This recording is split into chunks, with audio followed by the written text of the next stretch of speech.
Hi guys, welcome back. I feel like I got lipstick on my teeth. Welcome back to my channel. If you like to see how I done this aqua bluey, pinky, purpley look, please stay tuned. I also done a very freestyled head wrap at the end as well. It's very freestyle, let me not lie to you, because usually if I was ever to do my hair like this with the head wrap, I'd obviously make sure my edges are gelled down properly and ting-a-ling, but I'm not having to go anywhere far, so this is going to have to do. Basically, I'll probably just put a bit more water, put a bit of water here and let that gel dissolve, so I can put a little bit more. Thank you for liking, sharing and subscribing. Please continue. Share with your friends and share with your family, and share with anyone that you think needs to get some makeup tips, you know what I mean? Just do it on the slide. Be like, oh, look what I found. Have a look at it. See what you can do with it, you know what I mean? See what you can learn, you know what I mean? And just click it and share it to them, you know? But yeah, so that's it really. I usually do a lot more demure looks. I used to do a lot of colourful looks like this, but as I was saying before, like, I just haven't got time to be in the mirror all day. But to be fair, this only took me about, I'd say no more than an hour and about 20 minutes or something like that. So I think it's just me. I just can't be bothered.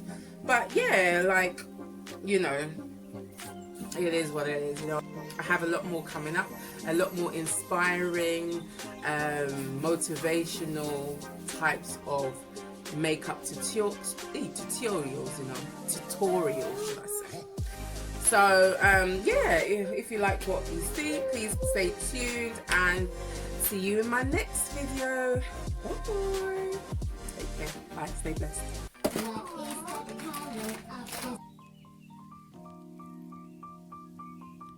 Hi guys, hope you're all well. Let's get into it. So I just used some makeup wipes to clean my face, and then I mattified my brows, and I used my Anastasia Beverly Hills Dip Brow in Granite first, and then I'm going to use the lighter color, which is dark brown, in the front of my brow to make it more gradient and more natural looking.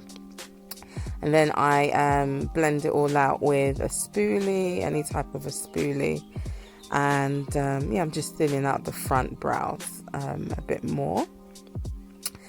Let me apologize from now, because I'm going to keep on going in and out of shot. Like, I'm trying, guys, I don't know, I'm trying with this, you know, trying to make this as clear as possible for you guys, but it's going to take me some time. So I wanted to do my recording in natural light, so I didn't use a ring light today because it was so bright, so I kind of sitting opposite a window to get the natural daylight. But anyway, before it goes too far ahead, I'm just cleaning up my brows with LA Girl Proconceal in Toffee as per usual. See me blending it out there, and then I think I use a little bit of my foundation color for the front and the back of my brows. Then I went in with P. Louise base eyebrow primer base, and because I wanted it to get a bit tacky, I then primed my face first before I actually blended it out. So I used Embryolais, I think I used the Lait, Lait, and then I concealed my dark spots with Lancome Tate Idol in 14 before I went in with the foundation I used. So here you can just see me blending out the P. Louise eyeshadow base. I've used this a few times and I have not been happy with it, but today I was actually quite surprised. It actually worked well and it did what it was meant to do. I think it's because I did let it go a lot tackier than I usually do before I blended it out. So that is what I'm doing. I'm just blending and blending as per usual. So yeah, I'm just blending it out. It's quite thick, so you have to make it as blended as possible in order for the eyeshadows to stick and, you know, be as vivid as you want it to be. And that's why I'm using quite a lighter eyeshadow primer today because I want the colours to come out a lot more. I wasn't sure about this first orange that I used, but it was my transitional colour. What a transitional colour does is it allows any other colour that you put onto it. It's not usually the main colour, obviously. It allows any other colour that you put onto it to blend in nicely and give a lovely gradient look. So here I'm just using a clear brush to blend it out. Then I went in with this lighter pink, which, yeah, it was all right. I mean, you could see it, but it wasn't necessarily necessary because you're going to see what I do afterwards. But yeah, I blended that into it as well. And then I went in with this purple from the Crayons Pallette to define my my outer V a bit more, make it a bit more defined. So yeah, you could just see me blending it in.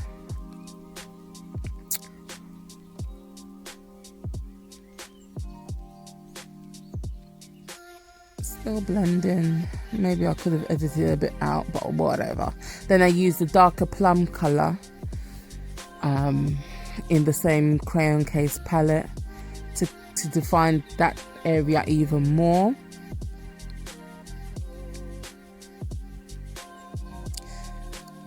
Yeah, still doing it. And I made sure to put most of the product on the outer V and then just blend whatever else is on my brush in towards the inner I don't even know how you say it, the inner side of my eyes. Then I used the brush with no thingy on it, no product on it, to blend it all out. Then I wanted to do some sort of a cut crease. So if you just saw what I did, I put a little bit of the product on and then I opened my eyes as wide as it could go so that I could see where the product would end to create the perfect crease for my eyelid. Because I have a little bit of a hooded eye, if I put a product on there with the eyelid that I have, you won't see it. So I always have to make my crease a bit bigger so it's able to be seen. Look, you'll see it again. I'm going to put a little bit on and then I open as wide as possible, and then you see that it transfer, and so you know that's how far the product will go on your eyes, and that's where your perfect crease is for those people who've got a hooded eye. You're welcome. So yeah, so that's what I'm doing. I'm just blending it out. I'm blending the product out a little bit. And then I went in with the green because I felt like I wanted a little bit more definition of the cut crease on top of the cut crease, not within the cut crease. So I used a little bit of the green that came out a little bit blue, but it worked out in the end anyway. So yeah, I did that. And to be fair, I should have done that before I'd done the cut crease, but it's fine. You know, makeup is all about trial and error, so you can always adjust and ting-a-ling, you know what I mean? So yeah, I'm just laying that down and blending it out, making sure I blend it into my transitional color as well as the pink that was already there. And then you see I'm just going back in to create the crease again, because obviously it had blended out a bit, it gone a little bit smoky because I'd put the green on top of it. And now you'll see that once I cut out the crease again, you can see a more defined crease look. Then I decided, this is where I didn't have to use the other pink. I decided I wanted it to be a lot more fuchsia, more of a fuchsia color than like a baby pink color. So I added a little bit more pink, and then I went in with the blue in the Crayons palette to start coloring in the crease that I had created. So I first started off with the baby blue, and then I went in with the aqua color in, I think it was the Festival palette. You're going to see it in a minute. And that really made it really made it pop, I must say.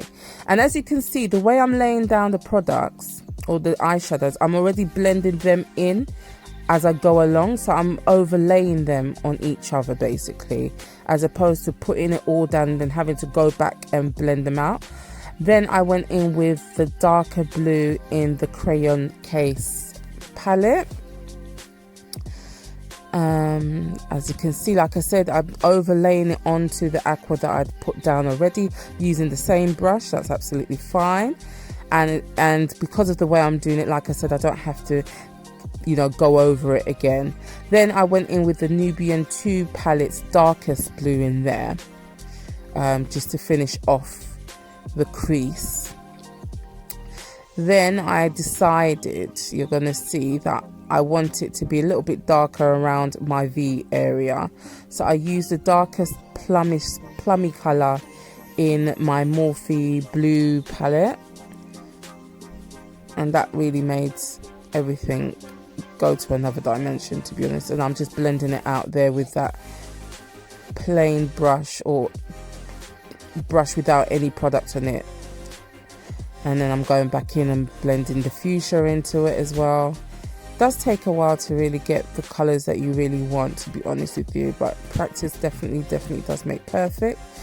I was then happy with what I was seeing, so then I lined my eyes with NYX matte liner, and then as you can see, instead of doing a wing liner, I decided to blend it out at the edge, and that gave it, my eyes, a lot more intensity, because it's like the black is now merging in with the darker colors at the end, and it just creates a beautiful gradient. So obviously from the blue that I started off with, to the aqua, to the dark blue, to the darker blue, to the plum, to then the black. I mean, gosh, that's fantastic, isn't it? That's lovely, you know. So yeah, that's what I did. I just did the other side in the same way, as you can see. Then I used the same P. Louise eyeshadow base to line my lower lash, because I was going to put, or I mixed the blue and the aqua together and lined my lower lash with that, but I put the primer on first as a way of having the eyeshadow stick to something. Now that is my Estee Lauder foundation. I've mixed it already with RCMA powder and also some MAC NW48 powder. I used it when I traveled to Amsterdam, so that was the residue that I had left, so I decided to use that on my face. Yeah, so it's the normal way I do my makeup, mix powders into the foundation and just put it all over my face that way. So that's what I did there. And because I put quite a lot of powder in that one, from what I remember when I was traveling, I put quite a lot in there. So yeah, it's quite mattified. It was quite mattified on my face. Then I just cleaned up the edges of my eyes to give it a cleaner, sharper look, and then I went in with my concealer to give it even more sharper looking, and I then continue to use that same concealer to highlight my under eye and obviously the bridge of my nose, as I usually do, and also under my nose. I never put any highlighter on my chin, and not really on my big forehead, because I'm just giving more attention to my forehead, you know what I mean? But in terms of my chin, I just don't see the need to do it, to be honest. And then today I decided to use a little bit of Makeup Revolution's foundation stick as well to blend my highlighter into my cheekbones. It gives it a nice flawless radiant look, basically. I really didn't have to do it. I just thought I had the product then, I thought let me just use it. And so I'm just blending everything into place with my Real Techniques beauty blender, as I always do now. And like I said, I'm really feeling the way the beauty blender creates a like flawless look with putting on my highlighter, not necessarily with like putting it on with the foundation. I still like to obviously use my hands to do that, or even a brush, do you know what I mean? But in terms of when it's time to blend in my highlighting areas, I really do like using the beauty blender. I think it does make a bit of difference. I thought I needed a little bit more highlight on my nose, so I just done it again and I blended it out, as you can see. Then I went in with my, I think it was what was it? With my LA Girl HD Pro powder in Cocoa first. Then I went in with my Colourpop Banana finishing loose powder to set my highlighted areas firstly, as you can see. And then, yeah, I went up my nose, the bridge of my nose with it as well.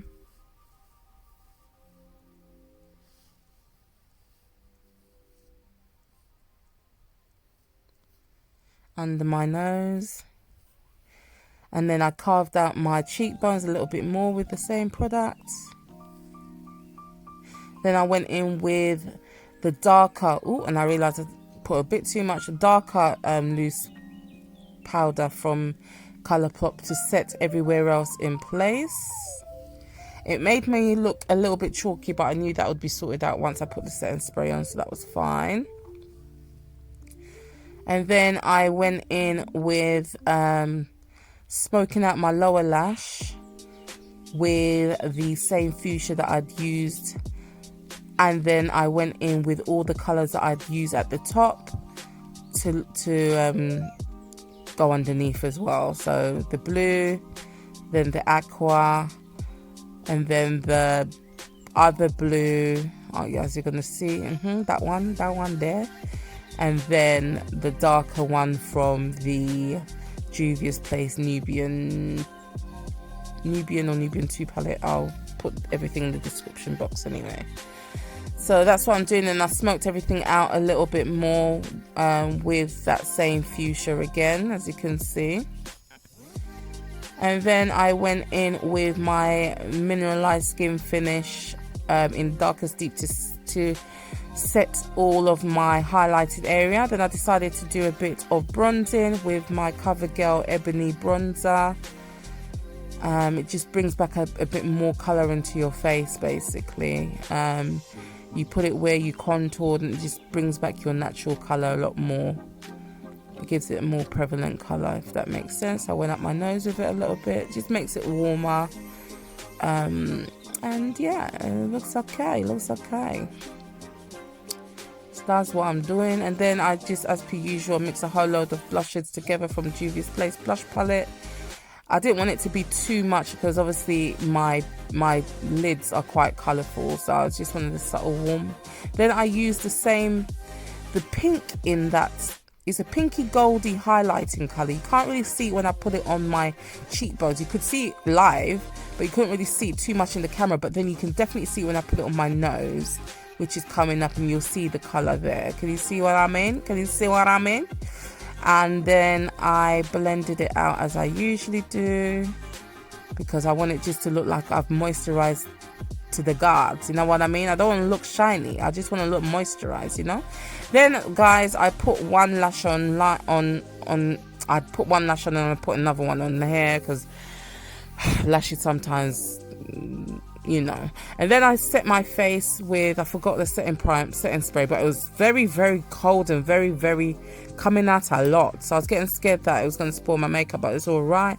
Then I lined my lower lashes with Collections mascara, and then what did I do? And then I moisturized my lips, and then I lined my lips with Primark's, or Primani should I say, I can't remember the shade. But yeah, I used that. I got it as a gift ages ago, and it's the first time I'm using it. Then I went in with a shade called, the brand is Vital. You just get it from packs, to be honest. And then I went in with my Collections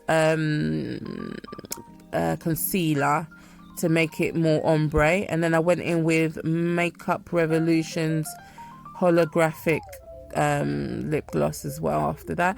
And then this is how I did my head wrap. It was so quick, to be honest. I was proper freestyling. Just fold it in half.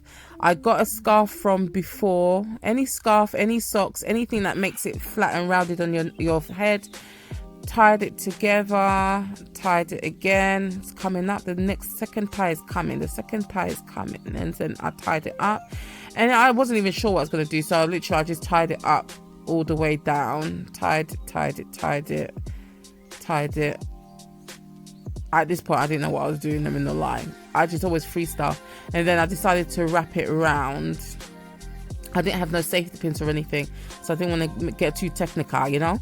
And I just literally wrapped it around, wrapped the tail around so that it didn't look messy, and that was it really. And then I just opened up the knots that I'd done, because it looks a little bit like a plait that way. And that was it, guys. That was the finished look. I hope you like it. Yeah, there was a bit of gel there. I don't even know if you lot can see that, but I can see it, so I was like, yeah, if you can see, it's wherever, you know what I mean. So yeah, that's my little bluey aquary look. I hope you like it, guys. Please like, share, comment and subscribe. Thanks a lot, guys. See you soon.